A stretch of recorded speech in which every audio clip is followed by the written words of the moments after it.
अस्सलाम वालेकुम दोस्तों, मेरा नाम कुद्दुस बट। इस वीडियो में आपके साथ मैं क्रिप्टो मार्केट की ताज़ा तरीन अपडेट्स, न्यूज़ और कुछ क्रिप्टो करेंसीज के प्राइस एनालिसिस करता हूं। लेकिन आगे बढ़ने से पहले सबसे पहले मैं आपसे माजरत चाहता हूं क्योंकि आज का बुलेटिन मैं आपको लेट दे रहा हूं। मेरी कुछ ज़ाती मसरूफियत थी, उस वजह से। मार्केट की तरफ देखें, सबसे पहले मोबाक्स की बात करते हैं क्योंकि पिछले 2 दिन से मैं आपको अपडेट कर रहा हूं। अभी आप एनएफटी का गिव अवे जो कि इन्होंने करना है बाइनांस के ऊपर, उसका काउंटडाउन तो चल रहा है। अभी भी आपको 3 दिन और 15 घंटे का ये टाइम दे रहे हैं। इसका मतलब है कि इन्होंने अभी ये जो प्रोसेस जो है वो खत्म नहीं किया। बैकएंड पे जो ग्लिचेस आए थे, जो इंटीग्रेशन के इश्यूज आए थे, उसको ये सॉल्व कर रहे हैं। लेकिन मोबाक्स की अगर प्राइस की तरफ देखें, अच्छा आगे बढ़ने से पहले ये आपको बताता चलूं कि इस वीडियो में मैं डिटेल आपको बताऊंगा कि टेरा लूना क्या, वो ब्लॉकचेन क्या है और उसका क्या पोटेंशियल है। क्या उसमें आपको इन्वेस्टमेंट करनी चाहिए या नहीं? अगर आपने इन्वेस्टमेंट की है तो क्या आपको होल्ड करना चाहिए या नहीं? ये सारी इंफॉर्मेशन मैं लास्ट में जाके आपके साथ शेयर करूंगा। लेकिन मोबास की प्राइस को अगर आप देखें तो कल मैंने आपको बताया था कि यहां पे आप अपना बाय ऑर्डर लगा दें $9.80। अगर मार्केट इसकी नीचे मजीद क्रैश करती है तो आपका बाय ऑर्डर हिट हो जाएगा। आपका अगर बाय ऑर्डर यहां पे हिट हो गया तो आप टेंशन ना लें। मैं भी यही उम्मीद करके बैठा हूं कि मोबॉक्स की प्राइस जो है, जब ये इवेंट होगा एनएफटी गिव अवे का बाइनांस के ऊपर, जो कि 2-4 दिन आपने काउंटडाउन देख लिया, 3 दिनों के अंदर अंदर ये लिस्टिंग वहां पे होगी, तो उसमें दोबारा इसी तरह मिलियंस ऑफ डॉलर्स की इसमें इन्वेस्टमेंट होगी और उससे प्राइसेस की हाइप होगी मजीद। अच्छा, अभी आपने यहां पे बाय ऑर्डर नहीं लगाना। मेरी नजर में आपको नेक्स्ट जो बाय करना चाहिए मोबॉक्स टोकन, अगर आप इंटरेस्टेड है बाय करने के लिए, तो $8.20 $25 के दरमियान बाय ऑर्डर लगा दें।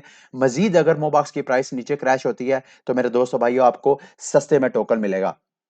आगे बढ़ते हैं। चूंकि गेमिंग टोकन की ही बात हो रही है, तो ये मैं आपको पता है ऑक्सी इन्फिनिटी का पिछले दिनों मैंने आपको वीडियो में भी अपडेट किया था कि ऑक्सी इन्फिनिटी इतना बड़ा प्रोजेक्ट है, गेमीफाई प्रोजेक्ट है। बल्कि मुझे ये कहने दें कि इस वक्त मार्केट में जितने भी गेमिंग प्रोजेक्ट्स हैं उनमें सबसे ज्यादा पोटेंशियल जिस गेमिंग टोकन में है वो है ऑक्सी इन्फिनिटी।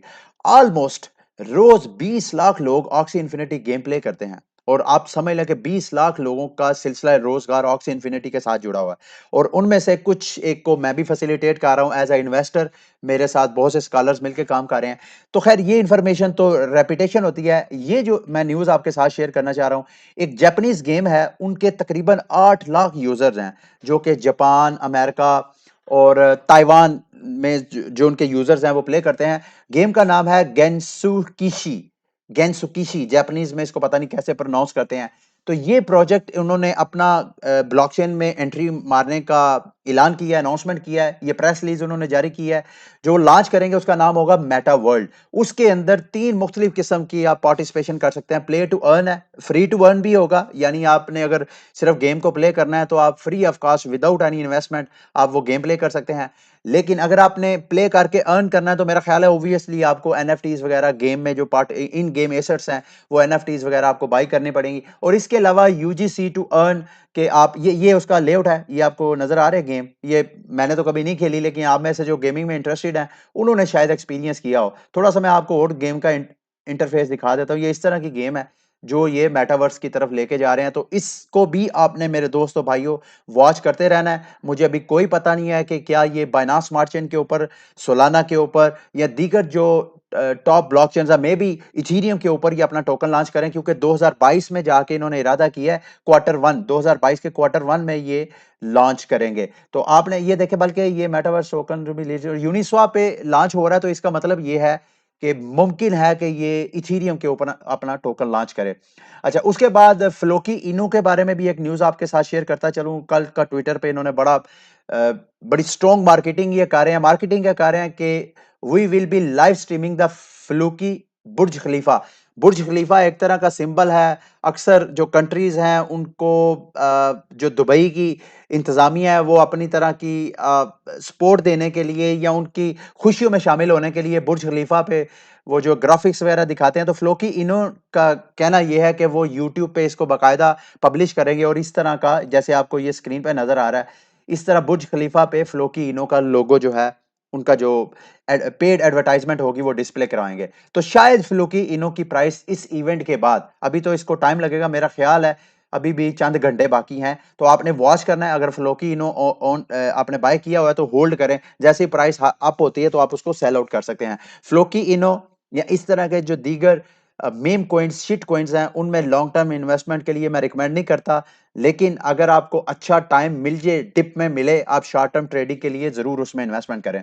अच्छा, आगे जाएँ तो मार्केट की जो मेरी फेवरेट क्रिप्टो करेंसीज़ की लिस्ट है, ओवरऑल मार्केट का जायज़ा लें, तो देखें मेरी फेवरेट लिस्ट में जो सबसे ज़्यादा अच्छा परफ़ॉर्म कर रहा है वो है एटम, और ये है कॉस्मोस का टोकन। कॉस्मोस एक बड़ी स्ट्रॉन्ग ब्लॉकचेन प्रोजेक्ट है, और इंटरेस्टिंगली आप हैरान होंगे ये सुन के कि बाइनांस स्मार्ट चेन, जो कि यूं समझ लें कि इस वक्त तीसरी बड़ी क्रिप्टो करेंसी है मार्केट की, एक मिनट, ये कॉइन मार्केट कैप में अगर टोटल मार्केट कैप को देखा जाए तो कॉइन बाइनांस का जो कॉइन है बीएनबी, ये तीसरा बड़ा क्रिप्टो करेंसी है। और मेरे दोस्तों भाइयों, आप में से शायद चंद लोगों को पता हो, ये आइटम यानी कॉस्मोस का जो ब्लॉकचेन टेक्नोलॉजी है, उनका जो एसडीके है, सॉफ्टवेयर डेवलपमेंट किट, उसको यूज करते हुए बाइनांस ने अपना बाइनांस स्मार्ट चेन लॉन्च किया। और इसी तरह इस वक्त जो जो मैंने आपको कहा था कि आगे जाके मैं आपको गाइड करूंगा, टेरा लूना, उसकी प्राइस भी अपना ऑल टाइम हाई बना रही है। मुसलसल आगे चार्ट में आपको जाकर बताता हूं। और टेरा लूना जो है, वो भी मेरे दोस्तों भाइयों कॉस्मोस की जो ब्लॉकचेन है, उसको यूं समझ लें हार्ड फोर्क करके या उसको डेवलप करके, उस कॉस्मोस को थोड़ा बहुत एडिट करके, मॉडिफाई करके, ये टेरा लूना जो है वो क्रिप्टो करेंसी और पूरी ब्लॉकचेन जो है इकोसिस्टम लॉन्च किया गया। अच्छा जी, आगे बढ़ते हैं, टेरा लूना की बात करते हैं। तो इस वक्त अगर आप लूना की चार्ट पे प्राइस को देखें तो मेरे दोस्तों भाइयों, पिछले कई दिनों से, इवन 30 नवंबर से टेरा लूना की प्राइस रोज अपना ऑल टाइम हाई बना रही है। 30 नवंबर को भी इसने अपना ऑल टाइम हाई बनाया, फिर उसके बाद 1 दिसंबर को भी, कल भी, और आज भी मेरे दोस्तों भाइयों इसने अपना ऑल टाइम हाई बनाया, यानी $70 को टच करके ये जो साइकोलॉजिकल रेजिस्टेंस थी, मार्केट थोड़ी सी इसकी करेक्शन कर रही है। आप सोच रहे होंगे कि यार क्या वजह है, टेरा लूना की प्राइस क्यों इतनी इंक्रीज हो रही है? वो बाद में डिस्कस करते हैं, लेकिन कोइन मार्केट कैप में अगर आप जाएं तो आप ये देखें कि इसका जो टोटल मार्केट कैप है टेरा लूना, वो इंक्रीज होके $26 बिलियन इसका टोटल मार्केट कैप हो गया। और मेरे दोस्तों भाइयों, इसने शिबा इनो को, और एवलांच एवलांच भी एक बहुत स्ट्रॉन्ग प्रोजेक्ट है, इसको भी इथेरियम किलर कहा जाता है, उन सबको इसने पीछे छोड़ के ये इस वक्त 11वीं बड़ी क्रिप्टो करेंसी है दुनिया की, अगर मार्केट कैप को देखा जाए। तो आप सोच रहे होंगे कि यार क्या वजह है, लूना की प्राइस इतनी क्यों क्यों इंक्रीज हो रही है? उसको मैं आपको बताता हूं, लेकिन सबसे पहले अगर आप टीवीएल देखें, दूसरी जो बड़े बड़े प्रोटोकॉल्स हैं, बड़े बड़े जो ब्लॉकचेन्स हैं, जैसे इथीरियम है, इथीरियम के पीछे ऑलमोस्ट $180 बिलियन जो है वो लॉक्ड है। और आपको पता है, इसमें से ज्यादातर वो है जिसको जो है इन्वेस्टर जो है वो कैश आउट नहीं करवा सकते, क्योंकि वो इथीरियम 2.0 के लिए, जब तक इथीरियम 2.0 लॉन्च नहीं होता उस वक्त तक वहां पे वो लॉक्ड है वैल्यू। तो ये ज्यादातर कौन इथीरियम पे कर रहा है? वो जाहिर बात है एक्सचेंजेस कर रही हैं। इवन अगर आप बाइनांस के यूजर हैं तो बाइनांस पे स्टेकिंग में जाते हैं तो वहां पे आपको ईथ 2.0 की ऑप्शन नजर आती है। ओके एक्सचेंज या जितने बड़े बड़े एक्सचेंजेस हैं वो अपने यूजर को, यानी ये जो इथीरियम के ऊपर लॉक्ड वैल्यू है, उनकी मेजॉरिटी जो है मेरी नजर में सेंट्रलाइज एक्सचेंजेस है। इसी तरह अगर बाइनांस का देखें तो उसका टीवीएल जो है 20 बिलियन है सोलाना, फिर उसके बाद एवलांच का ऑलमोस्ट 14 बिलियन, और टेरा लूना का भी 12.6 बिलियन जो है वैल्यू इसकी लॉक्ड है। और ये सारी की सारी लॉक्ड वैल्यू एक्चुअली स्टेकिंग में है। अगर आपने टेरा लूना की लिए लूना टोकन लिए हुए हैं तो आप उसको स्टेक करके एक्स्ट्रा प्रॉफिट कमा सकते हैं। मेरा ख्याल है सालाना जो इसका निकलता है एपीवाई कोई 7-8% के करीब निकलता है। अच्छा, उसके बाद अब इसकी प्राइस क्यों इंक्रीज हो रही है, उसको ये आपको चार्ट में दिखाता हूं यूएसटी का। आप सोच रहे होंगे कि यार मैं बात कर रहा हूं लूना की और चार्ट में दिखा रहा हूं यूएसटी का। एक्चुअली आप में से बेशुमार लोगों को यही नहीं पता होगा कि टेरा लैब का जो मेन प्रोजेक्ट था वो टेरा लूना क्रिप्टो करेंसी नहीं मेरे दोस्तों भाइयों, बल्कि उनका मेन प्रोजेक्ट जिस वजह से उन्होंने अपना ब्लॉकचेन इकोसिस्टम डेवलप किया वो था डिसेंट्रलाइज्ड स्टेबल कॉइन। अब मार्केट में स्टेबल कॉइन आपको यूएसडीटी नजर आता है, बीयूएसडी नजर आता है, यूएसडीसी नजर आता है। मेरे दोस्तों भाइयों, इन दोनों में, इन तीनों में और यूएसटी में फर्क यह है कि यूएसटी एक डिसेंट्रलाइज्ड, यानी डिसेंट्रलाइज्ड स्टेबल कॉइन है। जैसे अगर यूएसडीटी है, बीयूएसडी, अगर उन्होंने 1 बिलियन टोकन प्रिंट करना है, उसके बदले उनको 1 बिलियन फियाट डॉलर यानी रियल डॉलर जो है वो भी रिजर्व में रखना पड़ेगा। और यूएसडीटी के बारे में तो मैं आपको टाइम टू टाइम अपडेट करता आ रहा हूं कि वो टोकन प्रिंट करते जाते हैं, मिंट करते जाते हैं, बनाए जाते हैं। 500 मिलियन, 1 बिलियन टोकन प्रिंट हो गया, लेकिन बदले में वो पीछे उतने रिजर्व रखते हैं या नहीं, ये बड़ा क्वेश्चनेबल है। और आए दिन हमें न्यूज़ वगैरह मिलती रहती हैं कि उनके रिजर्व जो हैं वो जितने उन्होंने टोकन मिंट किए हैं उसके साथ मैच नहीं करते। तो इसका सोल्यूशन देने के लिए मार्केट में वैसे एक डाइड नाम का स्टेबल कॉइन आया, लेकिन टेरा लैब का ये जो प्रोजेक्ट है ये बड़ा स्ट्रांग है, मैं आगे जाके आपको समझाता हूं। अच्छा, ये जो प्राइस में इंक्रीज आया, वो प्राइस में इंक्रीज आया ये पिछले 2-3 दिन से जो यूएसटी है वो बहुत ज्यादा मिंट हो रहा है। अब इसका लूना की प्राइस के साथ क्या लिंक है, इसके लिए आपको लूना को के ब्लॉकचेन को उनको समझना पड़ेगा। जैसे मैंने आपको कहा कि टेरा लैब का जो मेन प्रोजेक्ट था, जो मेन टोकन था, वो था स्टेबल कॉइन यूएसटी। अब यूएसटी को डॉलर के साथ पैज रखने के लिए, यानी 1 USD इज इक्वल टू $1, उन्होंने एक और क्रिप्टो करेंसी, एक और टोकन लॉन्च किया, लूना। अब Luna, 1 USD is equal to 1 worth of Luna. अब लूना ना सिर्फ उनके स्टेबल कॉइन को $1 के साथ पैज रखने में हेल्प करता है, बल्कि लूना उनकी ब्लॉकचेन में गवर्नेंस सिस्टम को मैनेज करने के लिए, उनकी ट्रांजैक्शन, उनके इकोसिस्टम में जो टोकन्स वगैरह हैं वहां पे ट्रांजैक्शन फीस के लिए भी लूना टोकन आपको चाहिए। तो मेन प्रोजेक्ट यूएसटी है, स्टेबल कॉइन है, उस सारे सिस्टम को, उस नेटवर्क को सपोर्ट करने के लिए उन्होंने लूना टोकन जो है वो प्रिंट किया। अच्छा, अब इस फिनोमेना को समझना आपके लिए बहुत जरूरी है कि कैसे यूएसटी $1 के साथ पैज रहता है। जैसे आपको स्क्रीन पर भी नजर आ रहा है कि 1 USD is equal to $1 worth of Luna. इसको स्टेबल करने के लिए मैं आपको छोटी सी मिसाल, ये सामने मैंने लिखा भी हुआ है। फर्ज कर लें, थोड़ी देर के लिए इमेजिन करें कि चूंकि ये डिमांड एंड सप्लाई पे है, जब कभी यूएसटी की डिमांड बढ़ती है तो उसकी जो प्राइस है वो जाहिर बात है इंक्रीज हो जाती है, और जब कभी यूएसटी जो स्टेबल कॉइन है टेरा लैब का, वो जब कभी उसकी सप्लाई बढ़ जाती है तो उसकी जो प्राइस है वो ड्रॉप हो जाती है। अब थोड़ी देर के लिए इमेजिन करें कि 1 USD की प्राइस रियल डॉलर में अगर देखें तो $1.10 हो जाती है। इसमें करता क्या है, जो इन्वेस्टर्स होते हैं, आर्बिट्रेजर उनको बोलते हैं आप, वो इन्वेस्टर प्रॉफिट कैश आउट करवाने के लिए, अपने लालच के लिए, वो अपने यूएसटी को कन्वर्ट कर देता है लूना के अंदर, ताकि वो 10 सेंट का हर डॉलर के ऊपर उसको प्रॉफिट हो। उससे क्या होता है कि यूएसटी की डिमांड जो है वो गिर जाती है और उसकी सप्लाई जो है वो बढ़ जाती है। जैसे ही सप्लाई बढ़ जाती है, डिमांड कम हो जाती है, तो यूएसटी की प्राइस वापस $1 की तरफ सफर जारी कर देती है। अच्छा, अब सप्लाई बढ़ते बढ़ते बढ़ते बढ़ते अगर $1 से प्राइस नीचे चले जाए, थोड़ी देर के लिए इमेजिन करें कि 1 USD की प्राइस जो है वो 90 सेंट पे चले जाती है, सप्लाई इंक्रीज होने की वजह से और डिमांड गिरने की वजह से। उस सूरत में इन्वेस्टर दोबारा लालच में आके क्या करते हैं कि वो अपने लूना को कन्वर्ट करते हैं यूएसटी में। अब वो क्यों करते हैं, क्योंकि इस तरह नीचे जाने से भी उनको 10 सेंट का पर डॉलर के ऊपर प्रॉफिट होता है।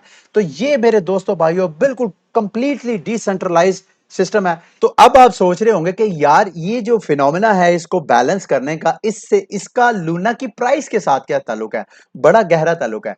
जब कभी भी लूना को कन्वर्ट किया जाता है यूएसटी में ताकि उसको बैलेंस किया जाए, तो वो कन्वर्जन एक्चुअली लूना के सारे टोकन बर्न कर दिए जाते हैं। नेटवर्क ने इस तरह का सिस्टम किया हुआ है कि जब कभी भी आप लूना को यूएसडी में कन्वर्ट करते हैं, उसको $1 के साथ पैच करने के लिए, तो वो सारे के सारे लूना टोकन जो है बर्निंग की तरफ चले जाते हैं, यानी लूना की सप्लाई इटसेल्फ कम होती जाती है। तो ये वजह है मेरे दोस्तों भाइयों, यहां पे आपको चूंकि यूएसडी की जो मिंटिंग है, उसकी प्रोडक्शन जो है वो पिछले कई दिनों से आपको बढ़ती नजर आ रही है। इस वजह से लूना की जो सप्लाई है, वो लूना बर्न होने की वजह से उसकी सप्लाई कम हो रही है। ये देखें, कल के दिन तकरीबन 1.5 मिलियन जो लूना टोकन है वो बर्न हुए हैं मेरे दोस्तों भाइयों। ये जो पीछे सप्लाई बढ़ रही है ना इसकी यूएसटी की, तो ये सारे के सारे लूना टोकन बर्न हो रहे हैं। लूना की सप्लाई कम हो रही है और उसकी सप्लाई यूएसटी की बढ़ रही है ताकि वो डॉलर पैच किया जाए।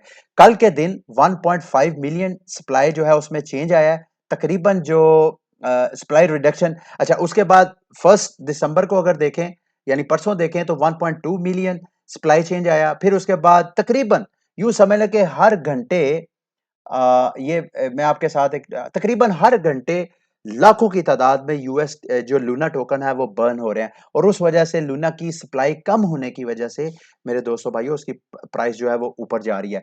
अच्छा, उसके बाद अब एक दो और प्रोजेक्ट्स हैं जो कि टेरा लूना के इकोसिस्टम के अंदर जो इसकी प्राइस को, लूना की प्राइस को इंक्रीज कर रहे हैं।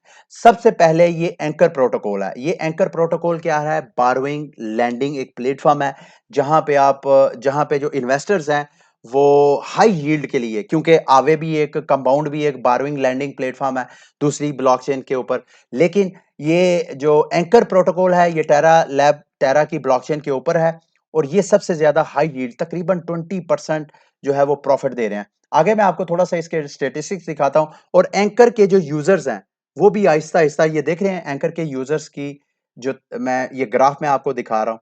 इसका ग्राफ भी जो है सितंबर के महीने से स्टार्ट हो रहा है कि इसके यूज़र्स भी इंक्रीज़ हो रहे हैं और ये जितना बोरोइंग और लैंडिंग हो रही है वो सारी की सारी टेरा लूना टोकन के ज़रिए हो रही है और यूएसटी टोकन्स के ज़रिए हो रहे हैं। तो यूएसटी और लूना की प्राइस जो है वो एक-दूसरे के साथ कोरिलेटेड है। ये मैं आपको बता चुका हूँ और एंकर प्रोटोकॉल इतना स्ट्रॉन्ग प्रोजेक्ट है, ये देखें इसके ऊपर टोटल जो कोलैटरल रखा हुआ है, जो बोरोइंग और लैंडिंग कर रहे हैं, जो टोटल कोलैटरल की वैल्यू है तकरीबन 3.3 बिलियन डॉलर की जो टोटल कोलैटरल पड़ा हुआ है वो यूएसटी भी है, वो लूना टोकन्स भी हैं, वो इथेरियम भी है। ठीक है, इसके अलावा आपका अगर मैं थोड़ा सा कंपैरिजन आपको करके दिखा दूं, आवे का मैंने नाम भी लिया, आवे के साथ क्योंकि आवे भी एक बारोइंग लैंडिंग एक डीफाई टोकन है, तो इसी तरह एंकर भी। तो जो आवे के ऊपर टोकन यूज होता है, स्टेबल कॉइन यूज होता है वो डाई, तो जो एंकर के ऊपर यूज होता है वो टेरा लूना का जो अपना यूएसटी है वो यूज होता है और दोनों की जो लेंडर टोटल जो लेंडर जो बंदा उधार देता है वहां पे उसको जो एनुअल प्रॉफिट मिलता है आवे के ऊपर 5% और अगर आप एंकर के प्रोटोकॉल पे करते हैं तो तकरीबन 20% ये प्रॉफिट शेयर करते हैं। तो इनका कोई सिस्टम है इस वजह से और बारोवर अगर जो बारो करता है उसने जो देना है उसको जो आवे पे जो उसको कास्ट पड़ती है तकरीबन 3.9% पड़ती है एनुअली और जो एंकर पे अगर कोई बारो करता है तो उसको तकरीबन 12.27% उसको कॉस्ट पड़ती है उसकी बारोइंग की। तो इसी तरह एक और टेरा लूना की ब्लॉकचेन के ऊपर प्रोजेक्ट है मिरर। मिरर प्रोटोकॉल को अगर आप नहीं जानते हैं तो पिछले दिनों आपको याद होगा मैंने आपको बताया था कि जो एसईसी है अमेरिका की उन्होंने सफीना जारी किया था टेरा लूना का जो हेड था उसको। वो अमेरिका में किसी एक कॉन्फ्रेंस में जा रहा था तो उधर कॉन्फ्रेंस के दौरान ही पब्लिक के सामने ही उसको जो है सफीना दिया गया।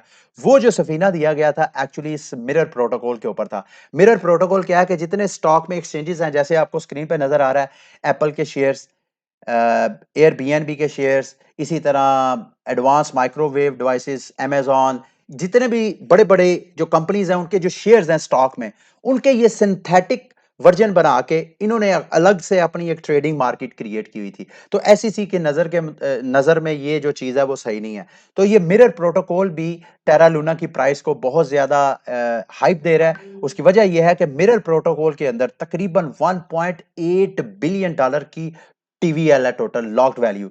तो ये सारी की सारी जो लॉक्ड वैल्यू है ये यूएसटी है और टेरा का जो अपना टोकन है क्रिप्टो करेंसी लूना वो है। और अगर आप टोटल मार्केट कैप देखें इनका तो तकरीबन अ, ये बन जाता है तकरीबन 500 मिलियन का टोटल मार्केट कैप है इनके सिंथेटिक जो एसेट्स हैं उनका।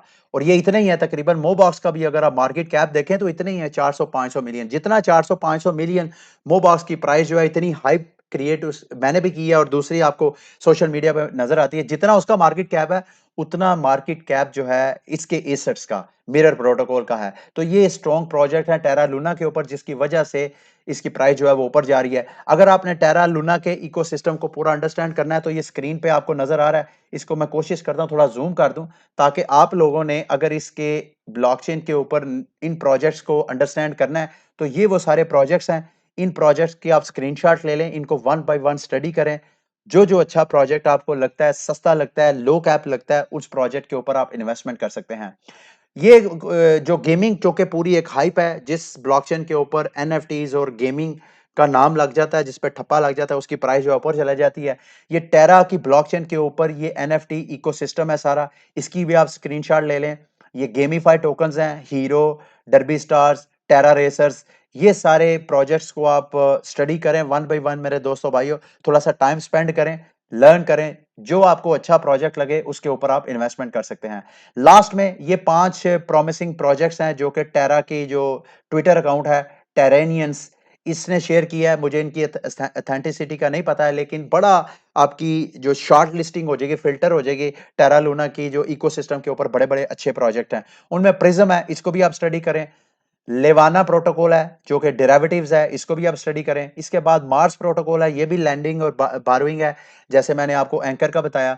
इसी तरह टेलिस प्रोटोकॉल है और एस्ट्रो पोर्ट प्रोटोकॉल है, ये डेक्स है।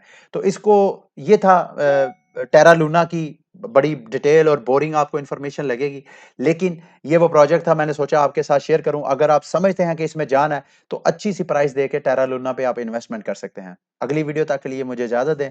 अल्लाह हाफिज।